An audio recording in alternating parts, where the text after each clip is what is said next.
Hello friends, আশা করি ভালো আছেন সকলে। আমি আপনাদের কুক উইথ সরকার। এখানে আপনাদের সাথে স্পেশাল টমেটো ভর্তা রেসিপি শেয়ার করবো, একদম ঝাল ঝাল টমেটো রেসিপি। এখানে আমি টমেটো নিয়ে নিচ্ছি, মরিচ নিয়ে নিচ্ছি, এগুলো সুন্দর করে চপ করে নিচ্ছি। অ্যাস্থেটিক একটা ভিডিও দেখানোর চেষ্টা করতেছিলাম, দেখেন তো হয়েছে কিনা অবশ্যই কমেন্টে জানাবেন। দেখেন কত লাল লাল টমেটো, মরিচ নিয়ে নিচ্ছি খুবই বেশি করে, একটা বোলের ভিতরে নিয়ে নিচ্ছি। এর ভিতরে আমি লবণ দিয়ে দিচ্ছি, চিনি দিয়ে দিচ্ছি।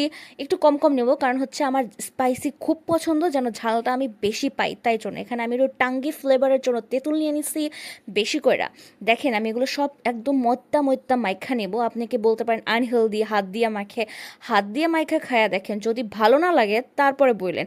খুবই টেস্টি লাগে হাত দিয়ে মাখলে। স্পেশালি ভর্তা তখনই স্পেশাল হয় যখন আপনি এটা হাত দিয়ে মাখেন। এই যে দেখেন আমি কিভাবে একদম চটকায় চটকায় মাইখা নিতেছি, এটা এত অ্যারোমেটিক লাগতেছে যে আমি এখন ভয়েস দিতেছি, আমার নিজেরই মানে মুখে জল এসে পড়তেছে।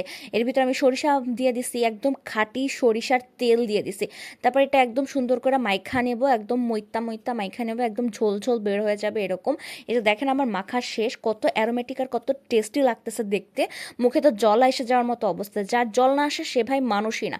তো কার কার এই ভিডিওটা ভালো লাগছে অবশ্যই জানাবেন। থ্যাংক ইউ সো মাচ এত সময় সাথে থাকার জন্য। লাইক, কমেন্ট অ্যান্ড শেয়ার করে দিবেন।